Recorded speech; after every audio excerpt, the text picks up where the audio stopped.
महाराजांचं कीर्तन 10 मिनिट पुढे गेलं तात्या, तर आमच्यापैकी एक बैमान पोलीस स्टेशनला गेलं तक्रार. पोलिसांना घेऊन आलं की हे पहा किती वाजले, 10 वाजून 10 मिनिटं झाले, यांचं चालूच आहे ज्ञानेश्वर माऊली, परवानगी 10ची आहे. संयोजकाला पोलीस स्टेशनला बोलवून घेतलं. पोलिसांनी समजूत सांगितलं असं उद्यापासून करू नका वगैरे. हे नीट ऐका, 10 मिनिट कीर्तन पुढे गेलं तर आमचं बैमान पोलीस स्टेशनला गेलं. आणि त्या दिवशी वारकऱ्याला पंगत पठाण साहेबाची होती. थोडं चिंतन करा, एक मुस्लिम धर्माचा पठाण साहेब वारकऱ्याला पंगत घालतो आणि आमचं बैमान पोलीस स्टेशनला तक्रार करतो 10 मिनिट पुढे गेल्याबद्दल. म्हणून असं समजू नका की आमच्यात खूप चांगले आहे. आम्ही इतके एक आहो, इतके एक आहो, इतके एक आहो. थोडा विचार करा. आता पवित्र महिना आहे हा रमजानचा, पवित्र महिना आहे. मुस्लिम धर्माच्या दृष्टीनं अत्यंत पवित्र महिना. हिंदूंच्या आवडीचा सण नंदुसेठ दिवाळी आहे, मुस्लिम बांधवांचा आवडीचा रमजान आहे. आपण हे दोन्ही शब्द सोडगे सर इंग्रजीत लिहा, मग आम्ही किती एकमेकात गुंततो लक्षात येईल. हिंदूला दिवाळी लिहिताना अली लिहावाच लागतो, DIVALI. अली लिहिल्याशिवाय नंदुसेठ हिंदूची दिवाळी होत नाही, अली लिहावाच लागतो. मुस्लिम बांधवांना इंग्रजीमध्ये रमजान लिहिताना पहिला रामच लिहावा लागतो. कीर्तन रूपी सेवेकरता घेतलेला अभंग देहूची सुप्रसिद्ध साधू जगद्गुरु जगतवंदनीय श्रीमंत श्री तुकोबारा यांचा सर्वांच्या परिचयाचा अभंग बोलण्यापूर्वी थोडासा परिहार आणि हा एवढा मोठा उत्सव घडून आला याची सर्वांना कल्पना आहे, तरी पण सांगणं हे वक्त्याचा आपले कर्तव्य ठरतं.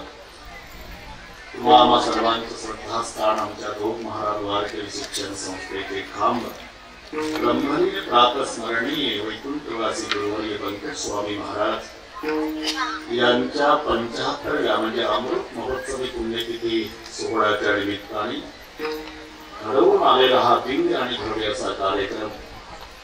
यामध्ये विश्वस्त, अध्यक्ष, ग्रामस्थ या सर्वांच्या वतीनं पूजनीय मेघडे महाराजांच्या द्वारा मला मिळालेलं कीर्तनाचं निमंत्रण आणि म्हणून तुम्हा सर्व भाविकांच्या दर्शनाचा लाभ झाला या संबंधाने उपस्थित पूजनीय आम्ही सर्वजण ज्यांना आदराने तात्या म्हणतो माधव महाराज आज या ठिकाणी उपस्थित आहेत. स्वरूपानंद सरस्वती महाराज, मादलगावकर महाराज, पुढे बसलेले सर्व महाराज, दोन्ही मृदंगाचार्य महाराज, आकाशांची चाल झाली ते पिता पुत्र महाराज. पुत्र तयार झाला, पित्याला घ्यायला हरकत नाही. संजय महाराज, हरिकिसनजी महाराज, इकडचे सर्व गायनाचार्य महाराज, नानासाहेब, तुकाराम बाबा, संजय बाबा, पाटील बाबा, दिनेश बाबा, काहीची नावं येणार नाही रे बाबा, सगळे क्षमा करा बाबा. इकडचे रोहिदास बाबा, इकडचे सर्व टाळकरी पर्यंत सगळे छोटे साधक, इकडचे छोटे छोटे साधक, वृंदावन घेतलेल्या माझ्या मावल्या, बरीचशी मान्यवर मंडळी उपस्थित, आई बहिणी, वडीलधारी मंडळी, लांबून लांबून आलेले जाणते पारमार्थिक श्रोते, तरुण बांधव, प्रचंड गर्दी शिस्त, शांतता या सर्व गोष्टीच्या एकत्रीकरणानं कार्यक्रमाला लाभलेली भव्यता. विठ्ठल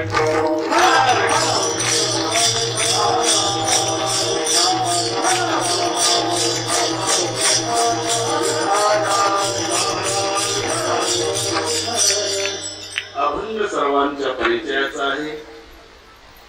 आज सर्वांना माहित आहे आज एक मोठं पर्व आहे.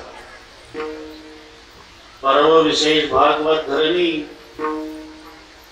ऋषभ जयंती, रामनवमी, वामन जयंती, जन्माष्टमी, उत्तमोत्तमी, शिवरात्र या 5 पर्वापैकी तात्या आज एक पर्व आहे.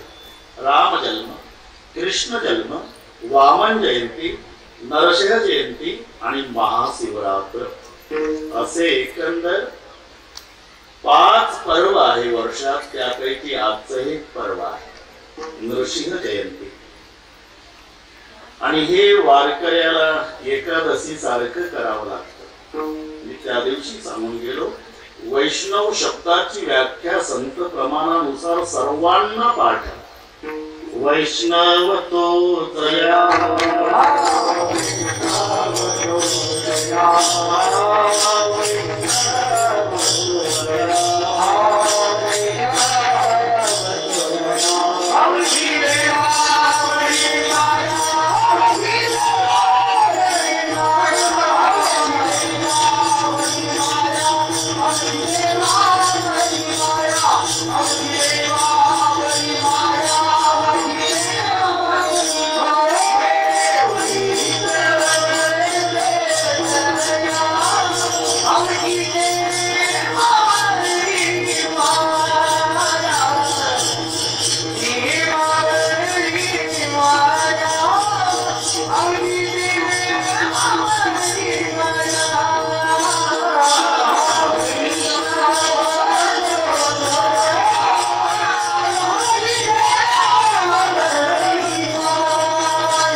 शब्द दिल्याप्रमाणे आले हो.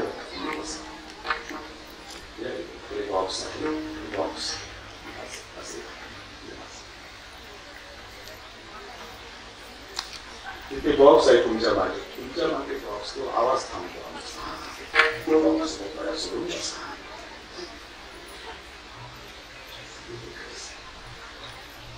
वैष्णव तो तया अवघी देवावरी माया. इथे माया शब्दाचा अर्थ ब्रह्माच्या सापेक्ष माया घ्यायची नाही. इथे माया शब्दाचा अर्थ प्रेम घ्यायचं.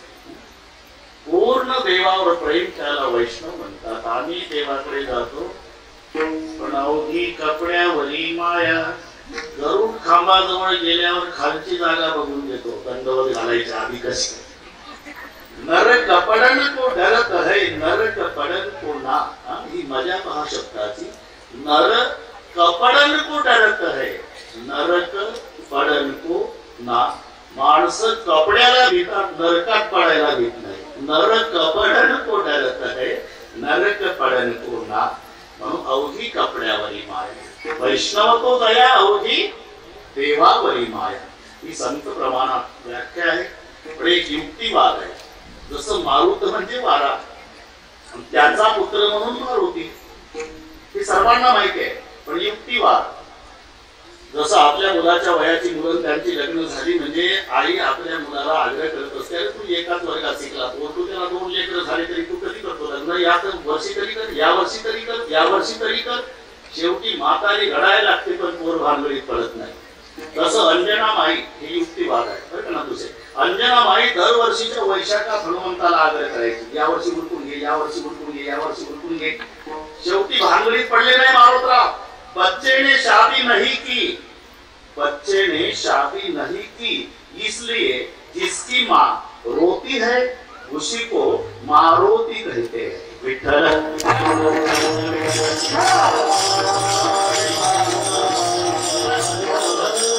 युक्तिवाद आहे. तसा वैष्णव शब्दासाठी 20 नाव बरं का किसन महाराज, 20 नावची बेरीज 29 होते. वर्षाच्या 24 एकादशा आणि 5 पर्व असे 29. म्हणून हे 20 नऊ व्रत करणाऱ्याला म्हणतात वैष्णव. त्यापैकी आजचं एक व्रत होतं. चुकून उपीट खाल्लं असेल सकाळी पण पुढच्या वेळी सावध राहा.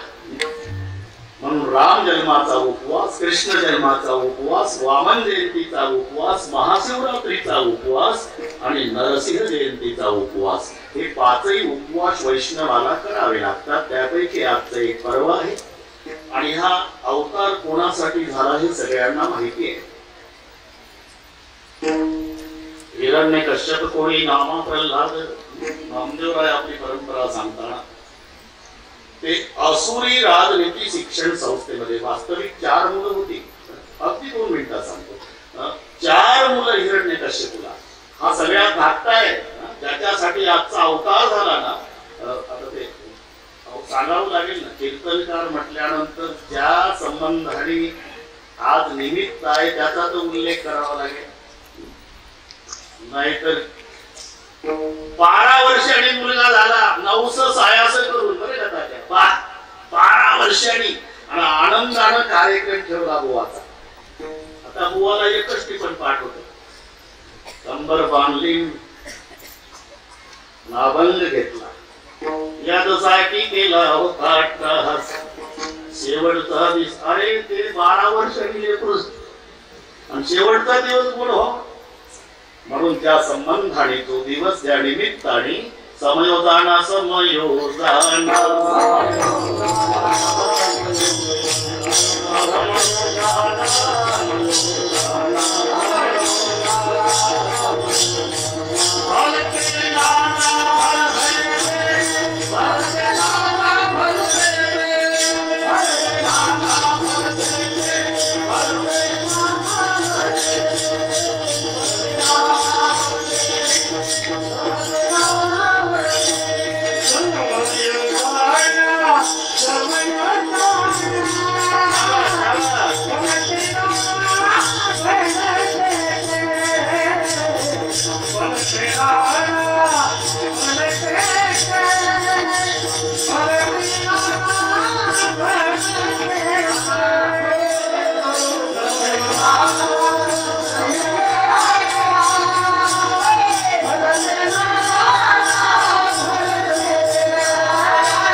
संपन्न कार्यक्रम आहे. एका वेळी एक गुणवान वाजवणार सगळे रेलचेर आहे. ही सगळी गुणीजन मंडळी आमच्या संप्रदायाचं सौंदर्य आहे आणि विद्वान मंडळी आमच्या संप्रदायाचं वैभव आहे. म्हणून वाटप करून घ्या. सुना हे पहा, 1 मिनिट घेत होता. सुना सगळ्या स्वयंपाकात तरबेज असतात, पण थोरल्या सुनाला वाटतं हिनं मीठ टाकलं असं,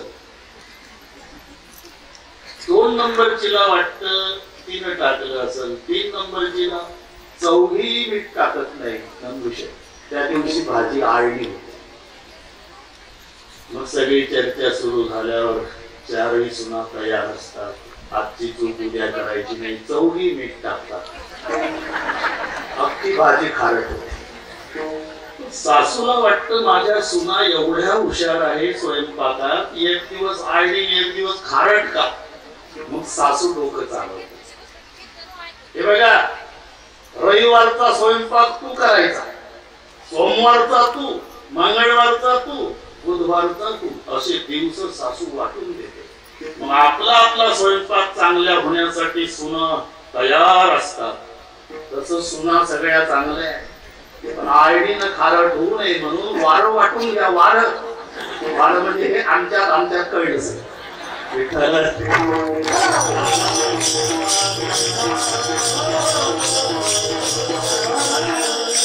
संजय बाबा सारखे आता आपल्याकडे जुन्या लोकांची गरज नाही आपल्याला.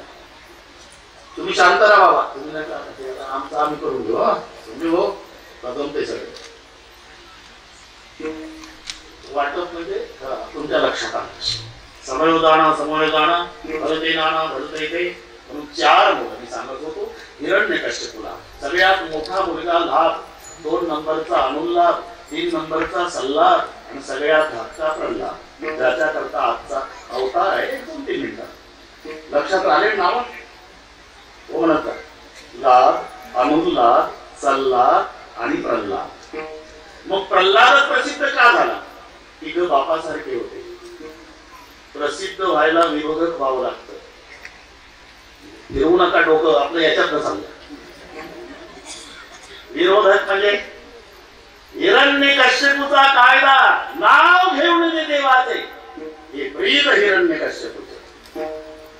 पण त्याचा मुलगाच विरोधात जन्माला आला.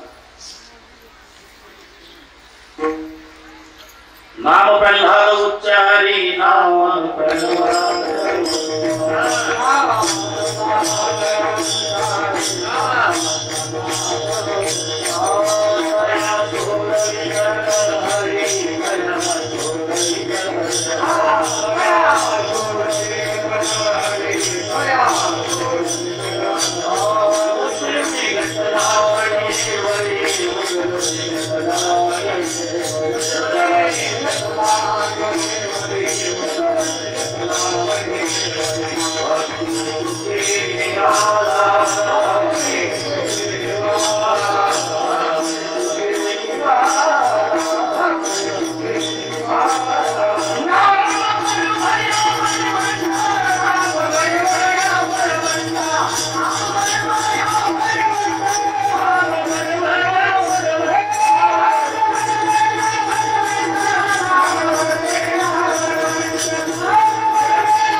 राजनीती शिक्षण संस्थेत घातला.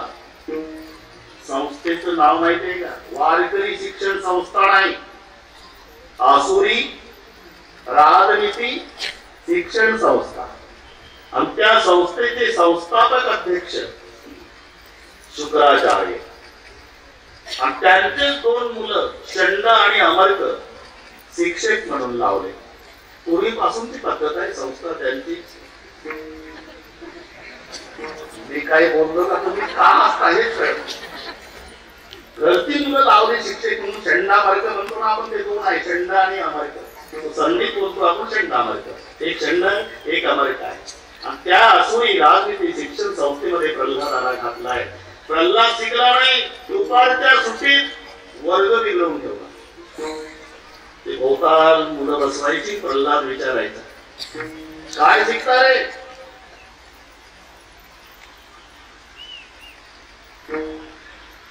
आता काय करावं प्रल्हादा, तुझ्या बापाचा कायदा आहे, आम्ही तरी काय करावं? ते शिकू नका. आले लक्ष्मण बाबा. आतापर्यंत ते मोकळ मोकळ वाटायचो. बाबा भेट द्यायला जावं लागलं. ते कोण्या कोण्या पाटलाचे लग्न होते. ते आपण नाही भांगडीत पडलो, पण भेटी द्यायला लागतात महाराज मला. आशीर्वाद द्या. अरे ब्रह्मचार्याच्या आशीर्वादाने काय होणार आहे? पण जावं लागतं.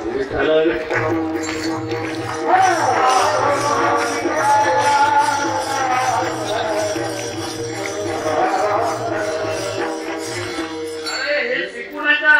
प्रल्हादजी म्हणायचे मित्रांना, डोबळे पाटील, काय शिकावं?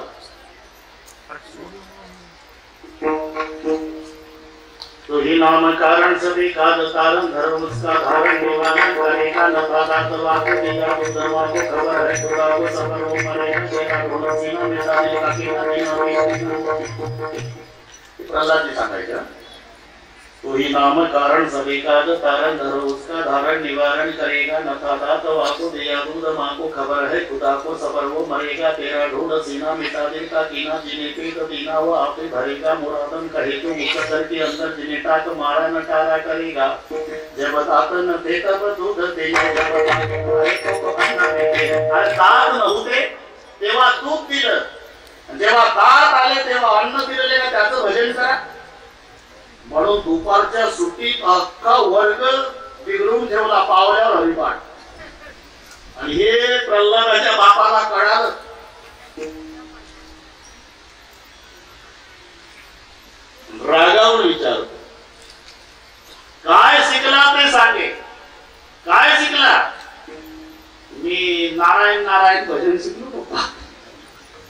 येरुमणे नारायण त्या वाचून काही नेणे. आता हिरण्यकश्यपूचं आयुष्य तुम्ही चकित व्हाल. 1,60,60,30,10,700 वर्ष आणि 9 महिन्याचं होतं. लक्षात राहील ना? का तो म्हणत ना काय लिहिलं 1 अब्ज. नरशी जयंती असल्यामुळे थोडंसं ते असं करून बरोबर करतो. 11च्या आत काळजी करणार. पण नरशी जयंती आहे ना. आपले जाधव महाराज आहे का? आज पत्रकार नाही महाराज आहे. 1 अब्ज. नामदेव राहिली का 1,60,00,000 लेखा. तिचं लक्ष कसं सारखं लेखा. 7च येते नवमाचं बापा. अया हिरण्यकश्यपा काय झाले. 1,60,30,10,700 वर्ष आणि 9 महिने एवढं आयुष्य होतं. नुसतं आयुष्य नव्हतं का त्या. यांनी पळवाटा.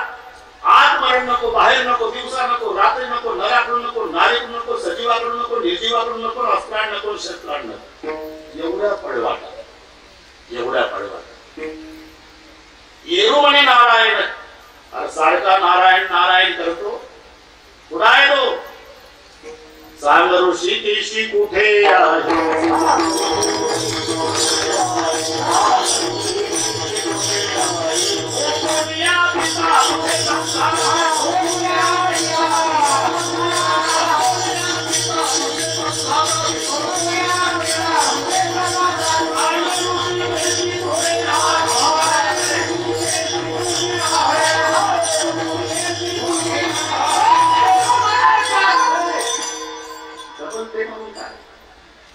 साधी प्रमाण आहे. डबल वेळ जाईल. डबल वेळ जाईल. आपलं ही व्याख्यान आपले प्रमाण असल्यामुळे समजूया. तेव्हा ते मसुदा येईल ना. कोकणी पिता पुसे प्रल्हाद असे सांग ऋषिकेशी कोठे आहे. येरुमणे काष्टी पाषाणी सकळी आहे वनमाळी जेथे तेथे. मग कस्मात स्तंभेन दृश्यते. खांबात का दिसत नाही. आहे बाबा या खांबात आहे. राग आला दुर्जन तो लात मारी खांबावरी. स्तंभी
मारी खांबावरी. हे यम काल तर स्तंभी नरहरी प्रगटले. खांबावरी लात मारिली दुर्जने मग स्तंभी नारायण प्रगटले. तुम्ही तुमचंही बरोबर आहे आमचंही बरोबर आहे. पण हे मग त्याला नाही लागत. त्याला लक्षात म्हणून आत मरण नको, बाहेर नको, तर दरवाजात पकडला. दिवसा नको, रात्री नको, संध्याकाळी धरला. शस्त्राण नको, अस्त्राण नको, नखानं फाडला. नराकडून नको, नारीकडून नको, तर नरसिंह झाला तो आजच्या दिवशी. म्हणून आज नरसिंह जयंती अवतार झाला तो प्रल्हादासाठी. म्हणून आपले 5 मिनिट घेतले विठ्ठलाने.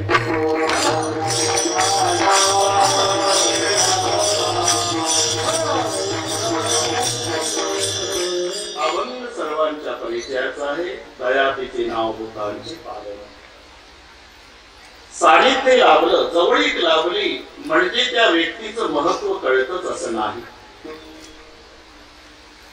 जर समाजाला महात्मा कळाला असता तर समकालीन समाजाने महात्म्याला त्रास दिला नसता. समाजाची पद्धत आहे जिवंत साधूची निंदा करणे. काढणे आणि साधू मेला म्हणजे त्याचा पुतळा उभा करून सत्ता घालणे. कोणती दिंडी निघू द्या, ज्ञानबा तुकाराम, संध्याकाळी गुलाबजाम, खराय का नाही? ज्ञानोबा तुकाराम म्हणणाऱ्याला आता गुलाबजाम आहे, त्यांना मांडे भाजायला खापर मिळालं नाही. आपण विचार करा. म्हणून समकालीन समाजाला जर महात्मा कळाला असता तर तुकोबारायला त्याच गावच्या मंबाजी बुवानं काठीनं बदललं नसतं.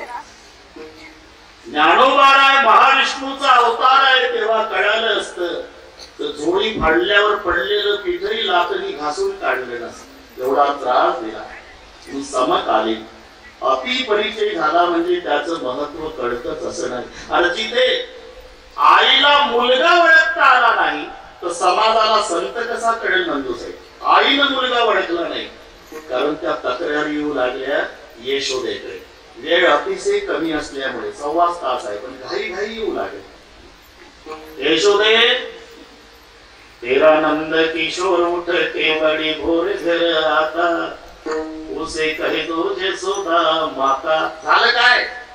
गर्मी करते थे मैं काम धंदा, जरा चुपते से आया मुकुंदा, सोने बंसी की राग मोहे दिल में लगी आग दिल बुझाता. की दुसरी आली. तुझं काय? चांदनी रात की पिछला पहरा, पति सोया था कि पास मेरा, गाड़ी चोटी की गांठ लाई उठा के खाट फिर जगाता, उसे कहे तो यशोदा माता. ऐसी लीलाएं रचगी धारी, 16 सहस्त्र में ब्रह्मचारी, दासी मेरा कहे तेरी लीला रहे कोई पार न पाता, उसे कहे तो यशोदा माता. ऐसी ऐकता गाराणी यशोदा नाही मिळाले पाणी. रडू लागली मम्मी यशोद. त्याच्यात काही प्रौढ वयाच्या गवळणी. यशोदे नुसता रडण्याचा नाटक करू नका. मनापासून वाटतं का तुम्हाला कृष्णाला पोळ्या करू नये? वाटतं ना. मग एक उपाय आहे, गणपतीला नमस्कारा. आणि मग यशोदा माईनं गणपतीला नमस्कार केला. गणपती बाप्पा माझा कृष्ण जर पोळ्या करणार नाही ना, 1000 लाडू 1000 मोदकाचा नैवेद्य देईल. यशोदेनं गणपतीला नवस केला हे किसनरावला कळालं. मग गणपतीला महत्व प्राप्त होण्यासाठी कृष्णजीनं 1 महिना संप केला. एक मास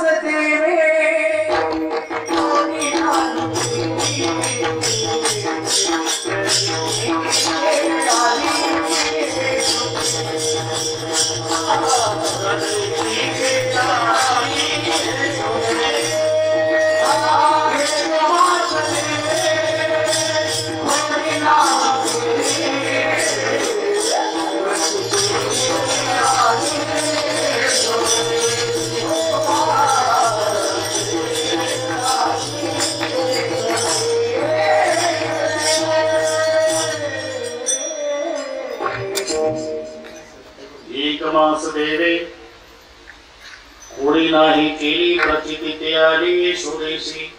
यशोदेला वाटलं गणपतीला नमस केल्याचा परिणाम झाला, माझा कृष्ण पोळ्या करायचा थांबला. मग व्रताची सांगता रात्रभर मम्मी जागे 1000 मोदक 1000 लाडू तयार केले आणि ते सर्व साहित्य घेऊन आई येईल देवघराकडे निघाली. गणपतीला नैवेद्य दाखवायला तर कृष्णजी मम्मीचं बोट धरूनच होते. मम्मी काय वाट, 1 लाडू 1 मोदक मला देणार कृष्णा. देव बाप्पाला नैवेद्य दाखवल्याशिवाय घरच्या लेकरांनी खायचं नसतं. कृष्ण मनात म्हणाले म्हातारे सगळ्या देवाचा अध्यक्ष मी आहे, मला तुला कळत नाही, मी तरी काय. तिथं गेल्यावर बरोबर धूप आणायचं यशोदा विसरली. कृष्णा मी धूप आणायचं विसरले बाळा.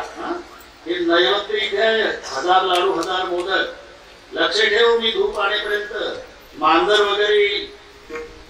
कृष्ण मनात म्हणाले एवढा बोके असल्यावर कापत आहे का मांजरची. जेव्हा यशोदा माई धूप आणायला गेली तेव्हा कृष्णजीनं गणपतीला दमबाजी सुरू केली. काय गणपती तू खाता का? मी तुम्हीच खा बाबा, मी काय तुमच्या माताजीला हा उद्योग सांगितला. गणपतीच्या समोरच नैवेद्य संपवला आणि धूप घेऊन यशोदा माई आली. धूप घेऊन आली सदनाते रीताहारा तेथे देखीला लाडू मोदक नाही. अरे कृष्णा, लाडू मोदक काय झाले? मी नाही खाल्ले काय? मला माहिती आहे तू केवढासा लाडू किती कसं खाणं शक्य आहे, पण झाले काय? तू गेली नाही धूप आणायला, 1000 उंदर आले. त्या 1000 उंदरामध्ये मोठा उंदीर होता. त्या मोठ्या उंदरावर एक मोठा बाबा होता. कळ्यामध्ये थोर होता असे मूषक, वरी विनायक बैसला असे. आणि एका उंदराने एक लाडू मोदक उचलून नेला आहे. अरे कृष्णा, साक्षात गणपती माझा नैवेद्य घ्यायला आलता रे, मला का रे आवाज दिला नाही? खूप प्रयत्न केला आई, मग कोपडी जोडली माझी. उंदीर भ्यासूर घ्यालो मी जननी, अनुवळली वदनी कोपडी ते. मला बोलताच येईना. येशूला वाटत जाऊ द्या, साक्षात गणपतीला नैवेद्य ग्रहण केला तरी पण आपण गुड खोबऱ्याचा नैवेद्य दाखवून व्रताची सांगता करावी. गुड खोबरं आणण्याकरता यशोदामाई घरात गेल्या. कृष्णजीला वाटलं अजूनही मम्मीला कळत नाही पठ्ठा देव आहे. गणपती काय ते लाडू मोदक घालीनं खाल्ल्यामुळे व्यवस्थित बसले नाही, तुम्ही पोटात जाऊन नीट करा. उचलला गणपतीने टाकला पोटात. यशोदा आली तर ज्या गणपतीला नैवेद्य दाखवायचा तो गणपतीच नाही. मग कृष्णाला विचारलं, कृष्णा काय देव काय झाला?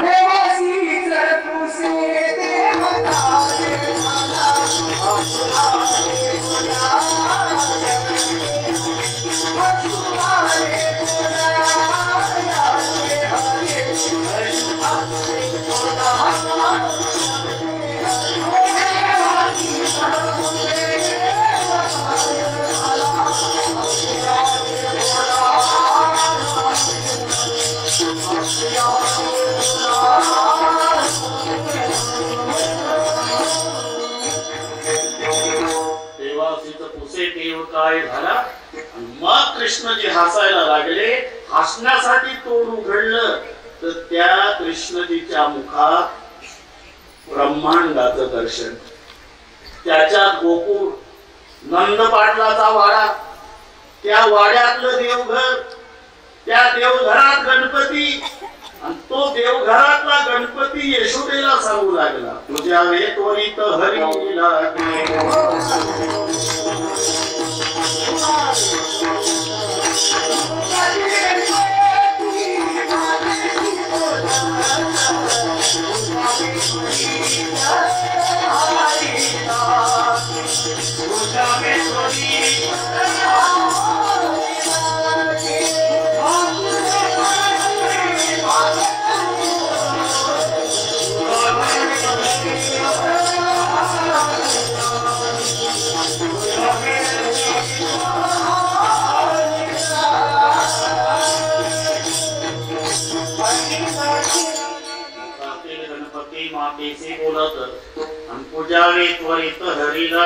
दृष्टांत संपला माझा. पण आपलाच मुलगा देव आहे हे जर यशोदेला कळलं असतं तर यानं पुढ्या करू नये म्हणून दुसऱ्या देवाला नवस केला नसता. अरे जिथे आईला मुलगा कळला नाही तिथे समाजाला संत कसा कळेल? असं असलं तरी त्या काळी तुकोबारायचं महत्व महाराष्ट्राचे राजे छत्रपती शिवराय यांना कळालेलं होतं.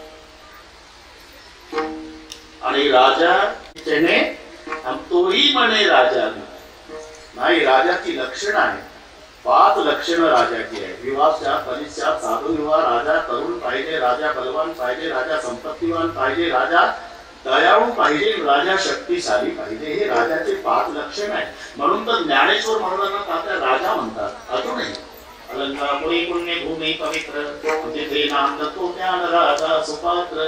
काही असंही म्हणतात. अहो ते आम्ही मुंगी उडाली आकाशी कॅसेट ऐकलं, त्याच्यात तर या 4ही भावांनी केळगावला डुडुळगावला पीठ मागितलं. याला राजा? अरे राजाच्या व्याख्येत बसतायत म्हणून राजा. अरे ते पटेल, राजू पटेल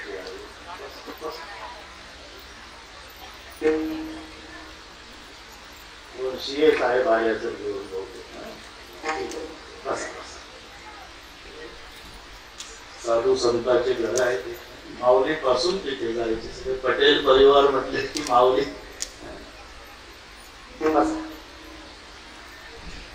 राजा तरुण असावा. माऊली समाधीच्या वेळेला 22 वर्षाचे. त्याला म्हणतात विवासच्या म्हणून राजा. राजाजवळ श्रीमंती असावी, दयाचे द्वारी सोन्याचा पिंपळ. अरे ज्याच्या दारात सोनं आहे मेंगडे बाबा, त्याच्या घरात काय नसतं. दारात काय असतं, ज्याच्या घरात उपयोग नाही ते कागदाची तिजोरी, भाजीचे ते खेर कचरा दारात. मग सोनं खेर कचरा समजून ज्यानं दारात टाकलं, त्यापेक्षा मूल्यवान रत्न त्या राजाच्या घरात आहे हे सिद्ध झालं. ही संपत्ती आहे. राजा तरुण पाहिजे, माऊली 22 वर्षाचे. राजाजवळ संपत्ती पाहिजे, दयाचे द्वारी सोन्याचा पिंपळ. राजाजवळ शक्ती पाहिजे, अंगी ऐसे बळ रेडा बोले, ही शक्ती आहे. किती ताकदवान माणूस असला नंदुसे तरी रेडा बोलवता. एका बुक्कीनं रेडा मारल त्याला अचाट शक्तीचे पोचट प्रयोग म्हणतात. मारल एखादा पैलवान एका बुक्कीनं रेडा, पण रेडा बोलवल का? बरं, अजिबात अक्कल नसलेलं जनावर मध्ये रेडा, अजिबात अक्कल नाही. ते रेडा जर चाललाय ना रस्त्यानं, तो पांढऱ्या रेषेवरून चालतो, डांबरी रोडच्या अगदी रवंत करीत चालतो.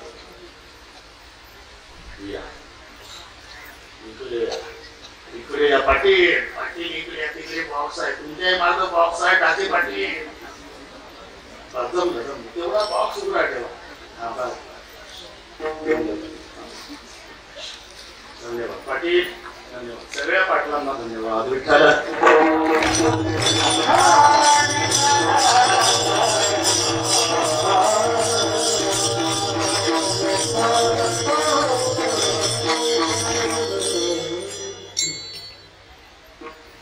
डांबरी रोडनं जर रेडा चालला ठाके सरकार, तर त्या पांढऱ्या रेषेवरून चालतं. त्याला वाटतं सरकारने ही रेषा माझ्याकरता आखून ठेवली असावी, रवंत करीत चालतं. Truck driver, ST driver horn वाजून वाजून वैतागानं रेडा बाजूला होत नाही. ट्रक ड्रायव्हर गाडी चिकटून लावतो, खाली होतो, तो कॅबिन मधून काठी काढतो, 10-15 काठ्या पुऱ्या ताकदी रेड्याच्या काठीत घालतो. तेव्हा शेवटच्या काठीला रेडा हळूच मागे फिरून पाहतो काय चाललं भारतात. एवढं बेअक्कली जनावर म्हणजे रेडा. तुम्ही सर्कसी बघितल्या नंदुसे, सगळ्या सर्कसीमध्ये हिंस्र पशुचा वापर केला जातो, वाघ, सिंह, अस्वल. पण एकाही सर्कसीत रेड्याचा वापर केला जात नाही. का मिळत नाही रेडे त्यांना? अरे ट्रक न मिळेल ना हा, मग का वापरत नाही? तुम्ही रिंग मास्टरांना विचारते, महाराज आमच्यासारखे हजारो रिंग मास्टर रेडे शिकून वेडे झाले, रेडे शिकत नाही, रेड्याच्या भांडवलीसारखं झाले कळत नाही. तर ते जाऊ द्या, शेतकऱ्याच्या परिचयाचं आहे. गाईचं वासरू वेगळं, म्हशीचं पारडू वेगळं. 1000 गाई कळपानं करत असू द्या, आणि वासरू सोडा, ते खिल्लाऱ्या गाईचं जर्सी नाही, ते पाहिजे त्याला काही कळत नाही. जर्सी काय जर्सीच्या वासराला काही कळत नाही, खिल्लाऱ्या गाईचं. म्हणून पूर्वीची माणसं खिल्लाऱ्या गाईचं दूध प्यायचे ना, गाडीचा हॉर्न वाजल्याबरोबर रोडच्या खाली उतरायचे. आता हॉर्न वाजवा, 2 पावलं रस्त्यावर येतं, समजावं याचा पेपर दोष नाही, जर्सीच्या दुधाचा परिणाम. अरे हा येथा मराठी त्रिगुणाचा फारसी यथा धेनु सहस्त्रस्य वत्सम विंदती मातरम. 1000 गाई कळपानं चरत असू द्या, आणि वासरू सोडा खिल्लाऱ्या गाईचं, ते शेपटाचा गोंडा वर करतं, कान टवकारतं, जे पळत निघतं. 999 गाई डावरून आपल्या आईच्या कासेला लागतं. एवढी अक्कल जोकन भाऊ गाईच्या वासराला आहे. म्हशीचं पारडू नाही तसं. 20 म्हशी जर गोठ्यात बांधून असल्या तर पारडू सोडा, ते म्हशीकडे जात नाही, आधी सोडणाऱ्याकडे येतं. तुम्ही का हसता? सोडून बघितलं असल्यामुळे वाटतं हे प्यायला सोडलं. इकडे कुठं चाललं? 2 थोबाडीत देतो मालक, मालकाने मारल्यामुळे ते पारडू विचार करतो, त्यावरती मारलं त्यावरती प्यायला सोडलं असावं.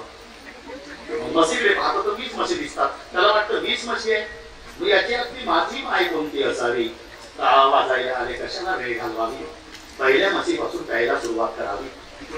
पहिलीच्या कासेला लागतं, तिला वाटतं मी व्याधीच नाही तर माझं कुठलं मारतीला जाऊन पडतं, माझं वाकून करतं दुसरीच्या काशेला. ती मारतीला हरिकिशन महाराज तर तिसरीच्या काशेला, ती मारतीला 4थीच्या कासाला. त्याला माहिती आहे लाता खाऊन का होईना. एक गोदावरी ताईची गवळ नाही, घागर घेऊन आमची स्पेशल आहे. लाता खाऊन का होईना. आईचा निर्णय लागणार, जी लात मारणार नाही ती माझी आई ठरणार आहे. एवढी अक्कल ज्या जनावराला नाही, त्याच्या मुखातून वेद बोलवणं ही अलंकापूरच्या राजाची ताकद आहे. अंगे ऐसे पळरेडा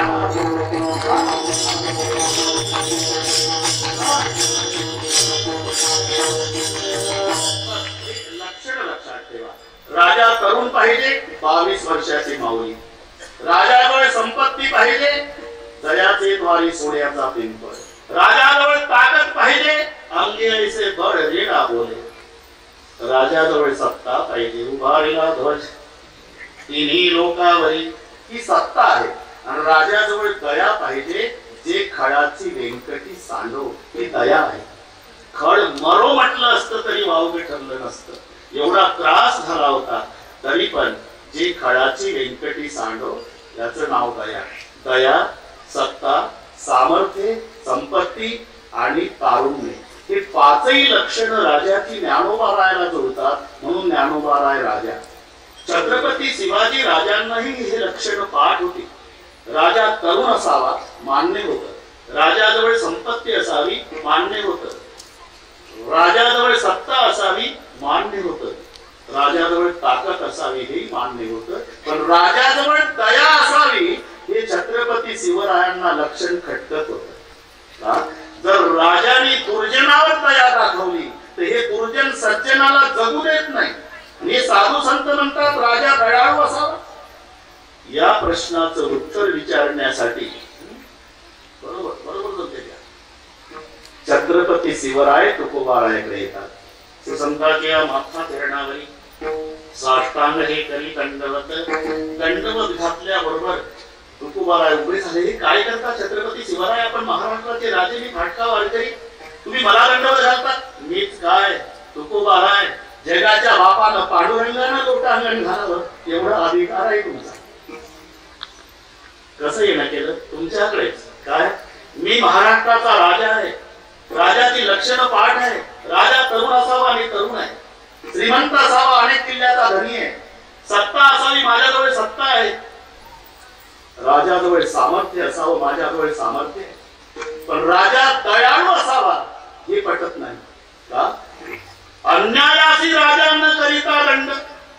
जर गुन्हेगाराला राजाने दंड केला नाही, दया दाखवली तर हे जगू देतील का सज्जनाला? आणि तुम्ही बुवा लोक सांगता राजाजवळ दया असावी. प्रश्न अतिशय योग्य आहे छत्रपती शिवराय, पण उत्तरही तेवढं तोलामोलाचंच आहे. राजाजवळ दया असावीच, पण एकांगी नसावी.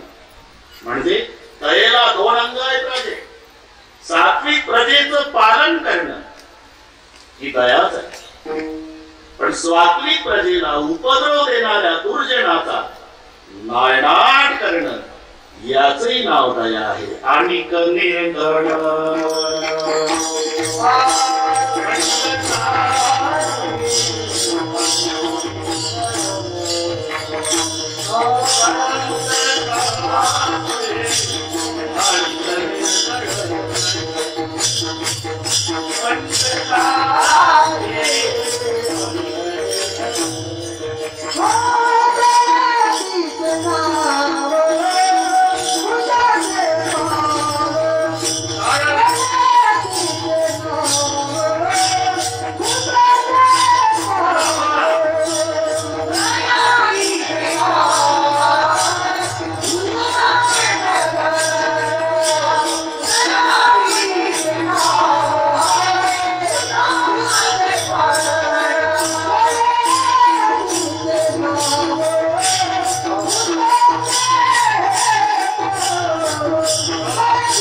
जयपूरच्या लोकांनी सगळे महेंद्र धोनी तेंडुलकरच आणले षटकारच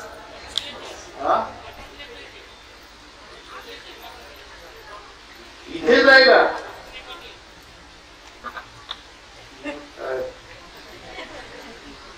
मजा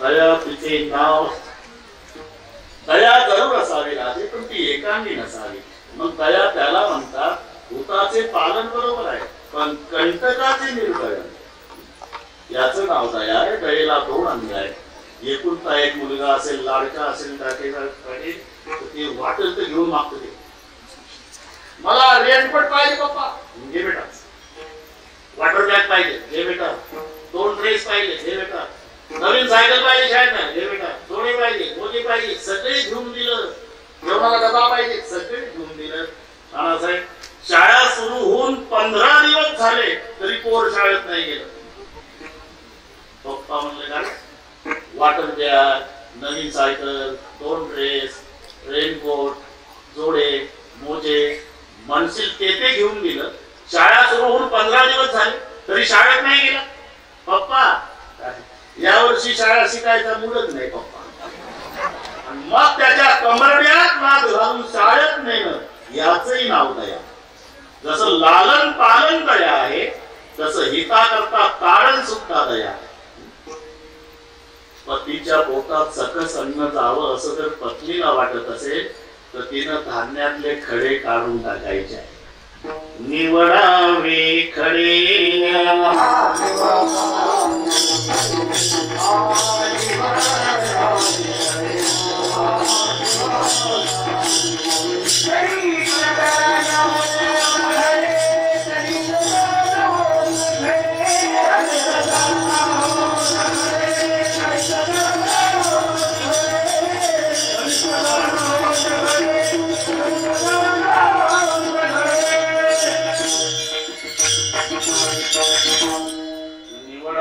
खडे तरीत तळण होत घडे नाहीतर वजनाला पीठ कमी भरल्यावर पती रागवेल अशी जर पत्नीनं भीती बाळगली जाते पाटील तर तिचा मिस्टर खडे खाल्ल्याशिवाय राहणार नाही निवडावे खडे तरीच तळण होत घडे खडे काढून फेकणं धान्य नीट करून तळून आणणं हा पत्नीचा धर्म आहे आपण पहा जे पेरलं नाही त्याच्यासाठी मेहनत केली नाही पाळी घातली नाही पाणी दिलं नाही खत घातलं नाही फवारणी नाही ते गाजर गवत फार शेतकऱ्याच्या नाकीनं बांधले त्या गवतानं जे पेरलं ते उगवत नाही जे उगवू नये असं वाटतं ते गवत उगवल्याशिवाय राहत नाही मग शेतकरी काय करतो असलेल्या पिकाचं रक्षण करतो आणि त्याला उपद्रव देणाऱ्या गवताचा नायनाट करतो गवताचा नायनाट आणि पिकाचं रक्षण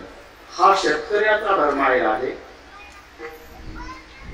खडे काढून फेकणे धान्य नीट करून तळून आणणे हा पत्नीचा धर्म आहे मुलाचं लालन पालन हिता करता तारण हा बापाचा धर्म आहे तसं प्रजेचं पालन आणि दुर्जनाचा नायनाट